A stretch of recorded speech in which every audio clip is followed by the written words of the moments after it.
ओम शांति।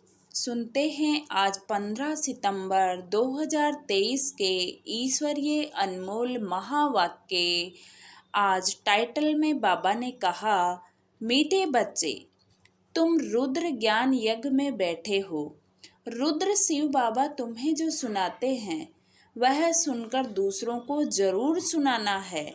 प्रश्न पूछा, बाप ने भी यज्ञ रचा है और मनुष्य भी यज्ञ रचते हैं, दोनों में कौन सा मुख्य अंतर है? उत्तर बताया, मनुष्य रुद्र यज्ञ रचते हैं कि शांति हो अर्थात विनाश न हो, लेकिन बाप ने रुद्र यज्ञ रचा है कि इस यज्ञ से विनाश ज्वाला निकले और भारत स्वर्ग बने। बाप के इस रुद्र ज्ञान यज्ञ से तुम नर से नारायण और मनुष्य से देवता बन जाते हो।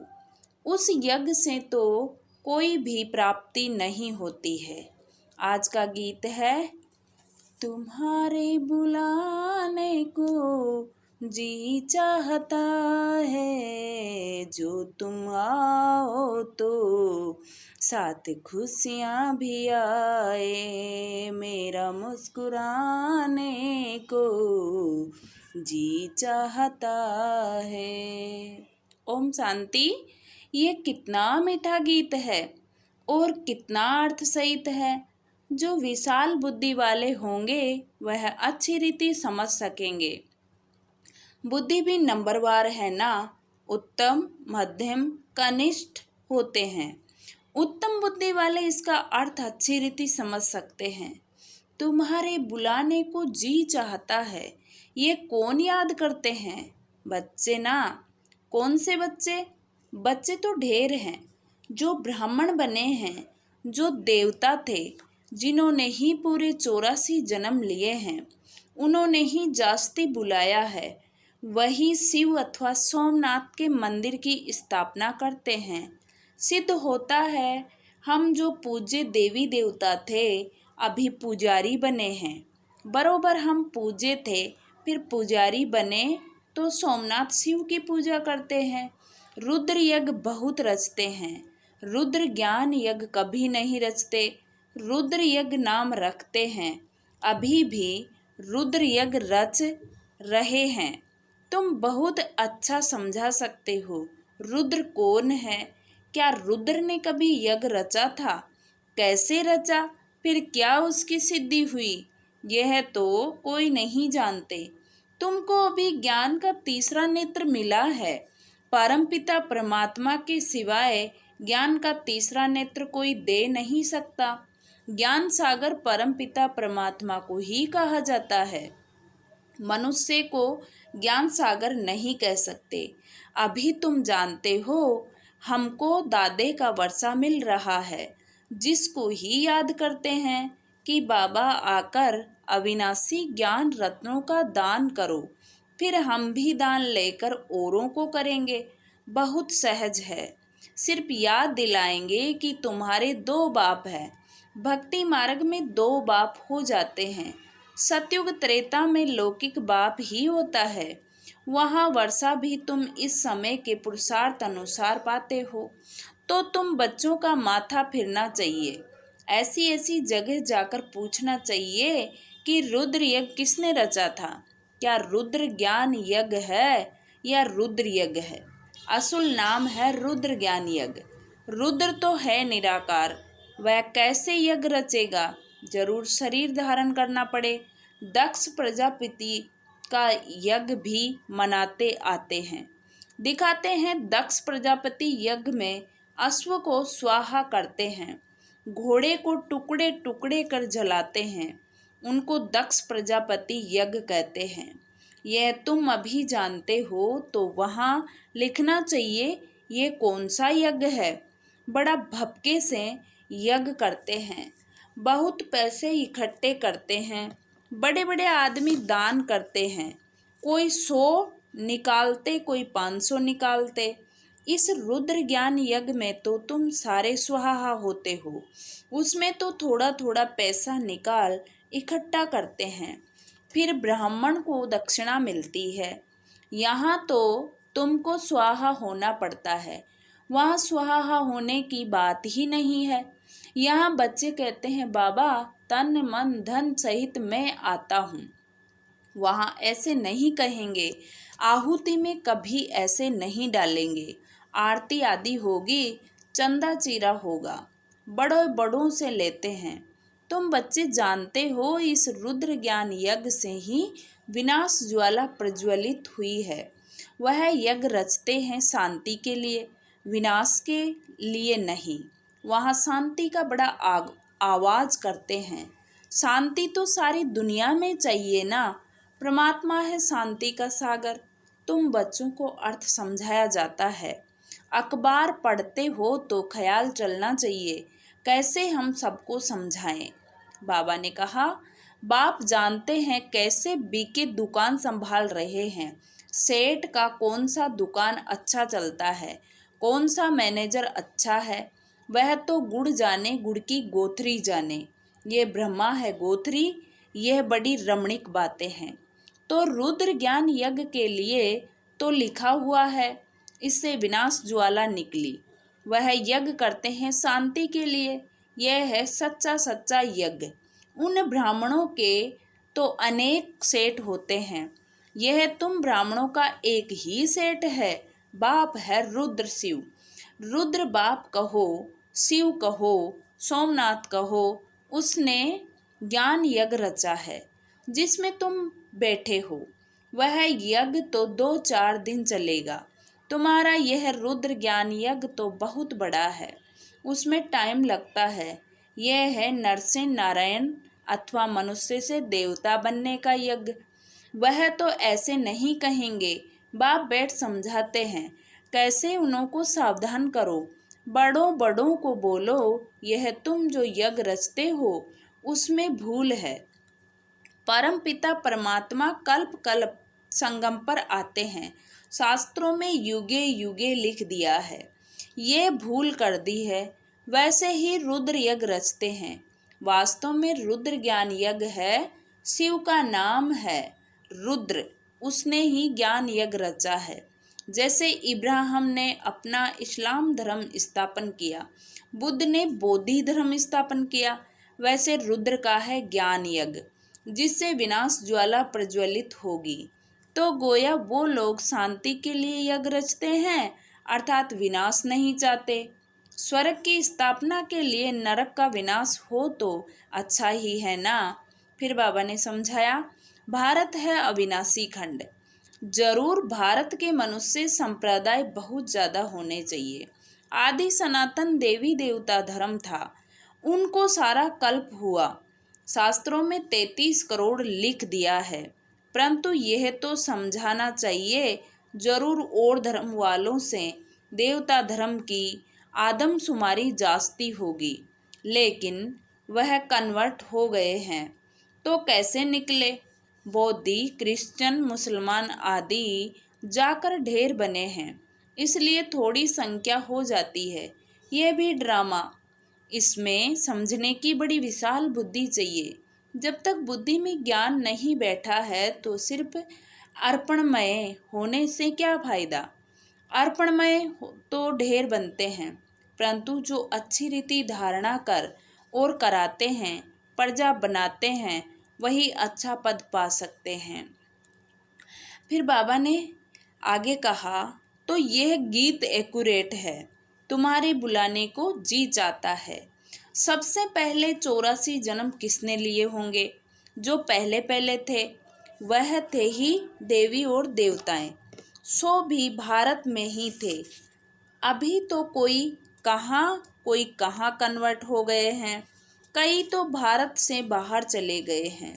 नहीं तो वास्तव में भारत जैसा बड़े ते बड़ा तीर्थ और कोई नहीं। और सभी धर्म स्थापक जो हैं उनको भी पावन बनने के लिए भगवान को भारत में आना पड़ता है, क्योंकि सब पतित हैं। सबको पावन बनाने वाला एक ही परमात्मा है, यह तुम जानते हो। तुम्हारे में भी नंबरवार यथार्थ रीति जान सकते हैं। तुम कहेंगे हम रुद्र ज्ञान यज्ञ में बैठे हैं। ऐसा कोई यज्ञ होता है क्या जिसमें इतना समय बैठे हो? क्या बैठ करते हो? रुद्र जो ज्ञान सुनाते हैं वह सुनते ही रहते हो। जहाँ तक रुद्र बाबा इस शरीर में है सुनाते ही रहेंगे। प्रजापिता ब्रह्मा भी तो जरूर यहाँ होगा ना। ब्रह्मा का दिन और ब्रह्मा की रात गाई हुई है। सूक्ष्म वतनवासी ब्रह्मा का थोड़े ही दिन और रात बनाएंगे। वह तो सूक्ष्म वतनवासी देवता है। दिन और रात का प्रश्न यहाँ का है। ब्रह्मा की रात माना पतित कलयुगी दुनिया। फिर वही पावन बनते हैं तो दिन होता है। ब्रह्मा को भी पावन बनाने वाला वह एक सतगुरु है। सत बाबा, सत टीचर, सत गुरु तीनों इकट्ठे हैं। पहले जरूर बाप के बच्चे होंगे, फिर पद टीचर से पाएंगे। नंबरवार है ना। यह भी बुद्धि में रहे तो कितनी खुशी रहे। तुम पहले बेहद के बाप के थे ना। यहाँ आए हो पाठ बजाने। भक्ति मार्ग में बेहद का बाप को याद करते आए हो, क्योंकि वह है स्वर्ग का रचयिता। जरूर स्वर्ग की राजाई देने वाला होगा। ये समझाना तो बड़ा सहज है। सेंसिबल ही समझा सकेंगे। वास्तव में सेंसिबल तुम ब्राह्मण हो। तुम्हारे में जो अक्लमंद हैं उनमें भी नंबरवार है। दुनिया के अक्लमंद भी नंबरवार है ना। यहाँ भी जो सेंसिबल बनते जाएंगे वह जरूर अच्छा नंबर पाएंगे। हर एक अपनी दिल से पूछें, हम कहाँ तक सेंसिबल बना हूँ। जैसे बाबा मुरली चलाते हैं वैसे वहाँ भी तुम्हारी मुरली चल सकती है। तुम उन्हें समझाओ कि रुद्र यज्ञ और ज्ञान यज्ञ में रात दिन का फर्क है। रुद्र ज्ञान यज्ञ रचा तो उससे विनाश ज्वाला निकली, भारत स्वर्ग बना। और यह फिर यज्ञ रचते हैं विनाश न हो, अर्थात स्वर्ग स्थापन न हो। यह तो उल्टी बात हो गई। तब तो बाबा कहते हैं, मैं इन सब का उद्धार करने आता हूँ, रुद्र ज्ञान यज्ञ रचता हूँ। तो तुम प्रतिज्ञा करते हो, बाबा हम आपसे सुनकर औरों को सुनाएंगे। अच्छा, औरों को सुनाओ। पहले यहाँ तो रिपीट करो, घड़ी घड़ी रिपीट करो, जो फिर कहाँ समझा सको। फर्स्ट क्लास पॉइंट है ना। उस यज्ञ में तो जो तिल आदि डालते हैं, मेरे रुद्र ज्ञान यज्ञ में तो सारी पुरानी दुनिया की सामग्री स्वाहा हुई थी। परंतु यह सब बातें कोई की बुद्धि में अच्छी रीति धारण नहीं होती। बाप को याद नहीं करते हैं तो बुद्धि का ताला नहीं खुलता। बाबा कहते हैं, हम भी क्या करें। इस समय सबकी बुद्धि पतित है, उनको पावन बनाता हूँ। जो मेरे को याद नहीं करते उनमें धारणा नहीं हो सकती।